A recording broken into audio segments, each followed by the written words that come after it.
بسطت إلي يدك لتقتلني ما أنا بباسط يدي إليك لأقتلك الله أكبر বলেন কাবিল ডাক দিয়ে বলতেছে আল্লাহ তোমার কুরবানি কবুল করছে আমারটা করে নাই এই জিদ বলে সে বলতেছে লাইন বাসাফতা ইলাইয়া ইয়াদাকা আমার হাত আর আমি ঘুরিয়ে রাখবো না আমি তোমাকে হত্যা করবো না উল্লাহ করে বলেন হত্যা করবো ইলাইয়া ইয়াদাকা লিআকতুলাক তোমাকে অবশ্যই হত্যা করবো পৃথিবীর সর্বপ্রথম কাবিল হাবিলকে হত্যা করেছিল আপন সহোদর ভাই আপন ভাইকে আপন ভাই হত্যা করেছে পৃথিবীর ইতিহাসে সর্বপ্রথম এই কোরবানি একটি বিবাহকে কেন্দ্র করে কোরবানি সংক্রান্ত ঘটনাকে কেন্দ্র করে কাবিল যখন তাকে হত্যা করার জন্য হাত বাড়াইলো হাবিল ডাক বলে ওরা আফসোস আমি তোমাকে হত্যা করব না কারণ আমি আল্লাহর বিধান মানি সুবহানাল্লাহ বলেন আমি আল্লাহর বিধান মানি আমি তোমাকে কখনো হত্যা করব না পাথর মেরে কাবিল হাবিলকে হত্যা করে ফেলেছে হত্যা করার পর তাকে কিভাবে গুম করবে এই নিয়ে তারা শান আল্লাহ তাআলা এই তারা শানকে নির্গমন জন্য আল্লাহ তাআলা কাজ পাঠাইছেন ফারাকাল্লাহু কুরআনা ইয়াবআথু ফিল আরদি লিয়ুরিয়াহু কাইফা ইউআরি সাওয়াতাহি ক্বালা ইয়া ওয়াইলাতা আ'আদাতু আন আকুনা মিসলা হাদাল গুরাব ফাহুয়া সাওয়াতাহি ফাআসবাহা মিনান নাদিমিন এক ভাই যখন আরেক ভাইকে হত্যা করে লাশ কিভাবে দাফন করতে হয় সেই বিধান জানায় তখন দুইটা কাক এসে মারামারি করে একটা কাক আরেকটা কাককে মেরে ফেলেছে মারার পর ওই কাকটা তার মুখ দিয়ে গর্ত করে ওই কাকটাকে গর্তের মধ্যে ফেলে পা দিয়ে একবারে খবর দিয়েছে এটা দেখার পর আমি বলতেছে আমি কাক থেকে অর্থম হয়ে গেলাম নাকি কাক থেকে অর্থম হয়ে নাই তখন এইভাবে গর্ত করে পাথর চাপা মেরে হাবিবকে সেখানে দাফন করে ফেলেছে আল্লাহ পাক রব্বুল আলামিন বলেন ওরে কাবিল তুমি যে পৃথিবীর সর্বপ্রথম হত্যাকাণ্ড ঘটিয়েছ হাবিলকে তুমি দুনিয়ার থেকে শেষ করে দিয়েছ শেষ করতে পারো নাই তাকে মনের অবস্থা জজ্বাত নিয়ে আমি আল্লাহকে খুশি করে ফেলেছে কুরবানি করে এটাকে তুমি জামাত চাপা দিয়া কখনোই রাখতে পারবে না এটাকে আমি কোরআনের আয়াত বানালাম কিয়ামত পর্যন্ত সমস্ত মানুষের জন্য আমি অবগত করে দিলাম আমি হত্যাকারীর কোন কিছু কবুল করি না যারা মুত্তাকি তাকওয়া পরহেজগারওয়ালা তাদের কুরবানি কবুল করে থাকে সুবহানাল্লাহ এটা বড় লোক যারা আছে বেশি পয়সার মালিক যারা আছে মোটা তাজা পশু কুরবানির জন্য নিয়ে আসছে অনেক আনন্দের ব্যাপার কুরবানি আনার পরে আবার এটা নিয়ে এলাকার মধ্যে চক্কর দেওয়া আছে না নাই এলাকার মধ্যে চক্কর দেওয়ানো হয় যেন মানুষে দেখে যে পশুরা অনেক বড় এখন এখান থেকে নিয়তটা পরিষ্কার হয়ে যায় যে এটাকে দেখানোর জন্য না আল্লাহর জন্য ঘুরে বলেন আল্লাহর জন্য কুরবানি হবে তার জন্য আল্লাহর জন্য দেখানোর জন্য কুরবানি দিলে কুরবানি কবুল হবে না ইন্নামাল আমালু বিন্নিয়াত সমস্ত কর্মই নিয়তের উপর কি হবে নির্ভরশীল হবে এই আয়াতের ব্যাখ্যায় মুফাসসিরিন কেরাম বলেন বর্তমান সময়ে অনেক মানুষ কুরবানি করে গুস্তু খাওয়ার নিয়তে আছে না নাই বলেন আছে না নাই এখন যে আমি আপনাদেরকে বলি যে হুজুর এটা আপনি কেমনে বুঝলেন যে আমি তো কেন্দ্রীয় মসজিদে থাকি ওইখানে দেখি যে সামাজিক বস্তু দেওয়ার একটা বিধান আছে না নাই আপনি পুরায় আল্লাহ বলছেন নসিহত করছেন পালন করলে আপনার লাভ না পালন করলে কোনো গুনাহ নাই আপনার কোরবানির বস্তু যদি আপনি পুরা একা বর্তন করেন কোনো সমস্যা নাই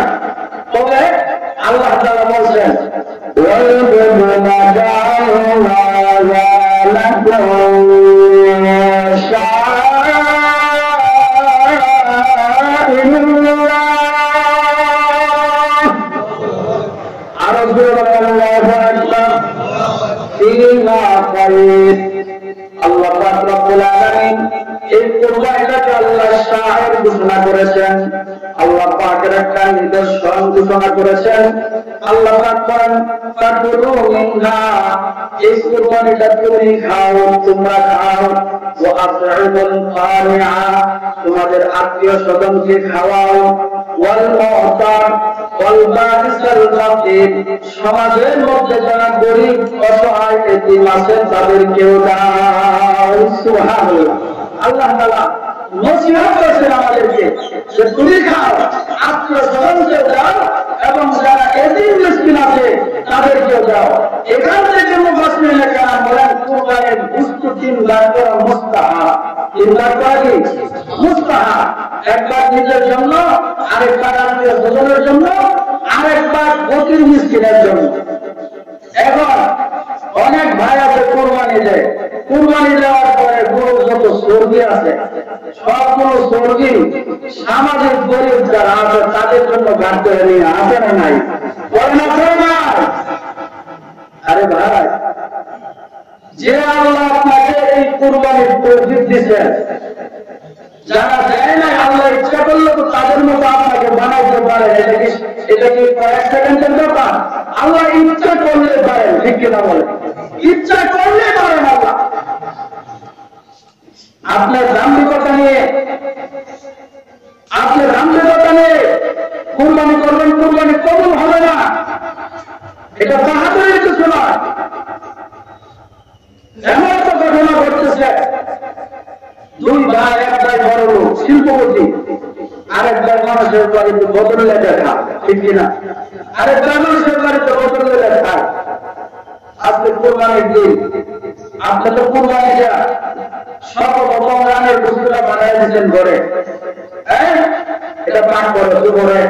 এই যে কুরবানির একটা রোজা রাখলাম, দুপুর বেলা সর্বপ্রথম কুরবানির বস্তু দিয়া রোজা ভাঙবো, কারণ এটা সুন্নাত।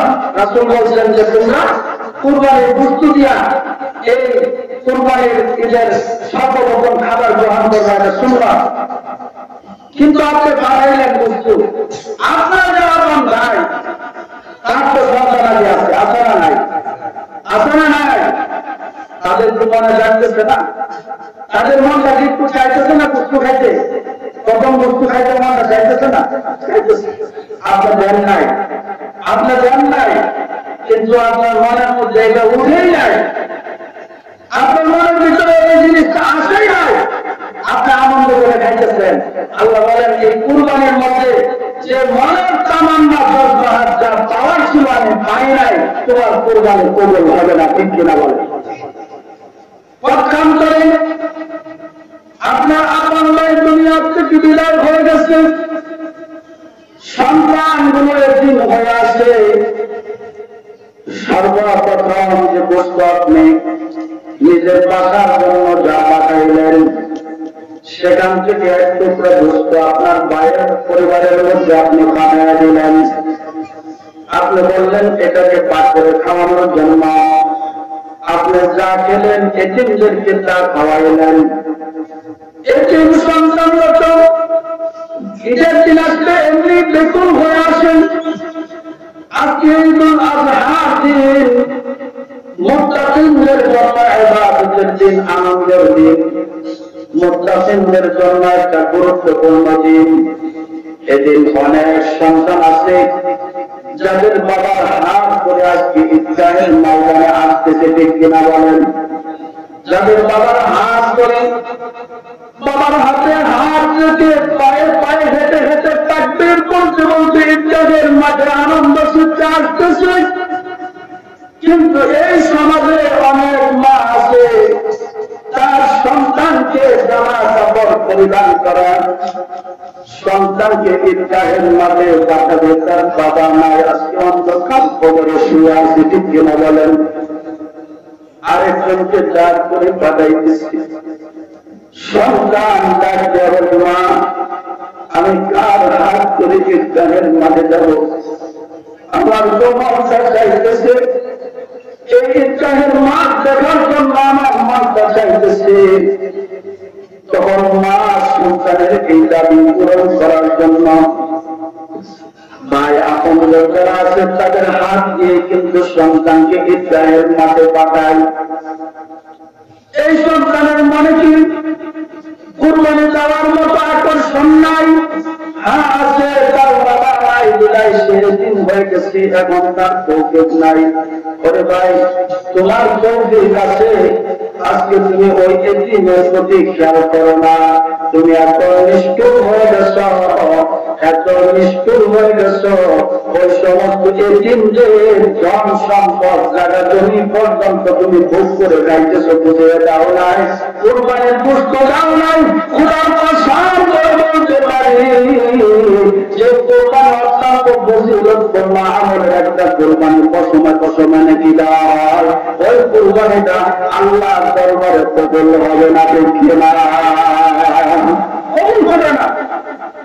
কিন্তু তুমি যদি ওই দিনের চোখের পানিটা ওই বাবার স্নেহ আদর দিয়ে, বাবা মায়া মমতা দিয়ে তোমার এই কোরবানির মাধ্যমে তার চোখের পানির যদি তুমি শুকিয়ে ফেলতে পারো, তাকে হাসি ফুটাইতে পারো, আল্লাহ পাক রব্বুল আলামিন বলেন, বান্দা আমি তোমাদের কাছে বস্তু চাই না, তোমাদের রক্ত চাই না, তোমাদের পশুর রক্ত চাই না, বস্তু চাই না।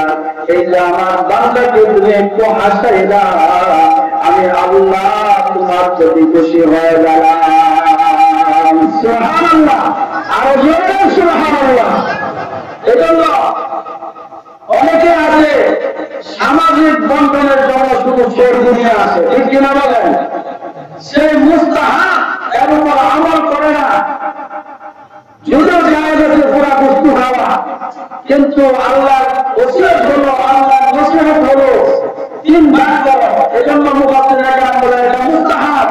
আত্মীয় স্বজনকে দাও, তোমার বোন আছে তার জামাই মারা গেছে, তার গায়ে একটু বস্তু বানাও, আজকে দেখবে তোমার বোন আনন্দ পাবে, খুশি হবে, আল্লাহ এতে খুশি হয়ে যাবে। সুবহানাল্লাহ। এমন ঘটনা আছে, সন্তান সরকারি চাকরি করে লক্ষ লক্ষ টাকা দিয়ে কুরবানি দিতেছে, নিজের আপন মা বাবা গ্রামের বাড়িতে আছে, মা বাবার খোঁজ খবর নাই, না আসে না নাই। তার কুরবানির গোশত আত্মীয় স্বজন শ্বশুর বাড়ির মানুষ সকলেই খাইতেছে, মা বাবার জন্য এক টুকরা গোশত জোটে না, মা বাবা কপালে এক টুকরা গোশত জোটে না। আল্লাহ তাআলা বলেন, বান্দা তুমি কুরবানির জন্য ছাগল না, মোষ না, তুমি যদি উট একটা 1000 উট কুরবানি দাও, তারপরেও তোমার কুরবানি কবুল হবে না। তোমার মনটাকে পরিষ্কার করতে হবে, ঠিক কিনা বলেন? আল্লাহ পাক রব্বুল আলামিন বলেন, এই কুরবানি কবুল হওয়ার জন্য নিয়তকে সহি করা 1 নম্বর শর্ত। 2 নম্বর শর্ত হলো এই কুরবানি কবুল হওয়ার জন্য যে টাকা দিয়ে আমি কুরবানি করব, সেই টাকাটা হালাল হতে হবে, ঠিক কিনা? যদি এই টাকাটা হারাম হয়, সুদের টাকা হয়, ঘুষের টাকা হয়, বা জুলুমের টাকা হয়, খোদার কসম করে বলতে পারি সে কুরবানি কবুল হবে না, বরং কি হবে? আল্লাহর সঙ্গে টাকা নমস্কারী হবে, ঠিক কিনা বলে? 3 নম্বর, আল্লাহ তাআলা সূরা কাউসারের মধ্যে বলেন, ইন্না আ'তাইনাকাল কাউসার, হে নবী আমি আপনাকে হাউজে কাউসার দান করেছি, ফাসাল্লি লিরাব্বিকা ওয়ানহার, আপনি নামাজ পড়ুন, তারপরে কুরবানি করুন। যদি নামাজ না করে কুরবানি করেন, তাহলে কুরবানি কবুল হবে না। আমরা যারা আজকে ঈদের নামাজ পড়তে আসছি, বাকি মাসটি মাস সপ্তাহে সপ্তাহে নামাজ পড়ে না, এরকম মুসলিমরা আছে নাই? বলেন আছে নাই? কিন্তু কুরবানির জন্য মোরা তারা বসে পাইতেছে। এই সূরা থেকে আপনি জেনে নেন, ছোট্ট সূরা, 3 আয়াতের সূরা, সূরাতুল কাউসার, পরিষ্কার বলা হয়েছে, ফাসাল্লি লিরাব্বিকা ওয়ানহার, আগে নামাজ পড়ুন, তারপরে কুরবানি করুন। এখান থেকে নামাজ বলতে দৈনিক 5 ওয়াক্ত ফরজ নামাজ যে পড়বে, তার কুরবানি আল্লাহর দরবারে কবুল হবে। আল্লাহু আকবার। যদি নামাজ ছাড়া কেউ কুরবানি করে, তাহলে তার কুরবানি কবুল হবে নিয়তটা কি করতে হবে? সহি করতে হবে। 2 নম্বর, এই কুরবানির পশুর যে টাকা আছে এটা হালাল হতে হবে। 3 নম্বর, আমাকে নামাজি হতে হবে। কি হতে হবে? নামাজি হতে হবে। দৈনিক 5 ওয়াক্ত নামাজ জামাতের সাথে মসজিদে গিয়া জামাতের সাথে নামাজ আদায় করা। যারা মাজুর আছেন তাদের কথা ভিন্ন, যারা হাঁটতে পারেন না তাদের কথা ভিন্ন, কিন্তু যারা সুস্থ সবল তারা মসজিদে জামাতের সাথে নামাজ আদায় করা কুরবানি কবুল হওয়ার জন্য পূর্ব শর্ত। 4 নম্বর, এই কুরবানি কবুল হওয়ার জন্য আপনাকে তাকওয়াওয়ালা হতে হবে। কি হতে হবে? তাকওয়াওয়ালা। ইব্রাহিম নবীর মতো আল্লাহ তাআলা হুকুম করছেন, ইব্রাহিম তুমি কুরবানি করো। তখন কুরবানি করলেন 100 গরু। আমার স্বপ্নে দেখাইলেন, আমার করলেন, আমার স্বপ্ন দেখাইলেন, আমার করলেন। কিন্তু আমার স্বপ্নের মাধ্যমে তিনি জানলেন যে প্রিয় বস্তু দ্বারা যে জিনিসটা বোঝানো হয়েছে সেটা উট আর দুম্বা নয়, সেটা হলো আমার কলিজার টুকরা ইসমাইলকে কুরবানি দিতে হবে। আল্লাহু আকবার। আল্লাহ তাআলা সূরা সাফফাতের 100 নম্বর আয়াতের মধ্যে উল্লেখ করেছেন, বাবা সন্তান 2 জন রওনা হয়ে গেছে।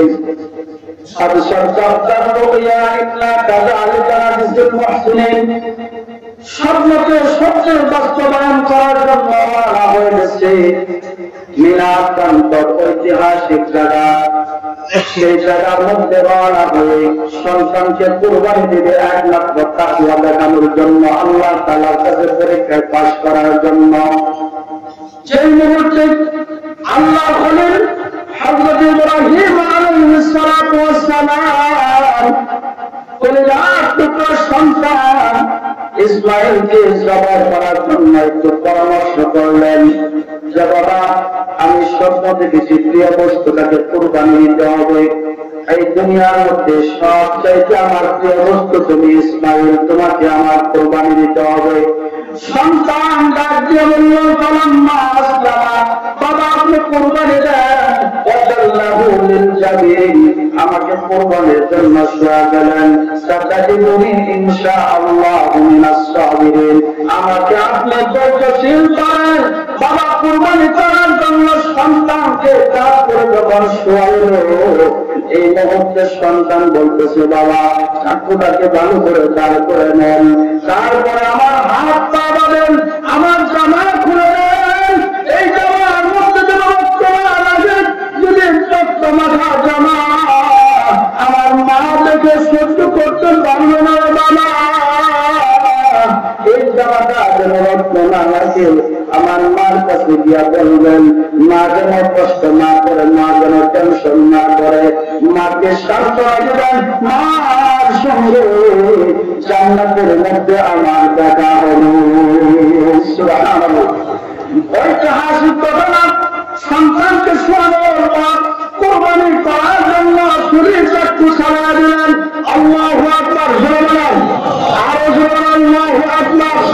আল্লাহু আকবার বলতেছিলেন, সমস্ত ফেরেশতারা কান্না করে আল্লাহু আকবার বলতেছিল, কি হতে যাচ্ছে?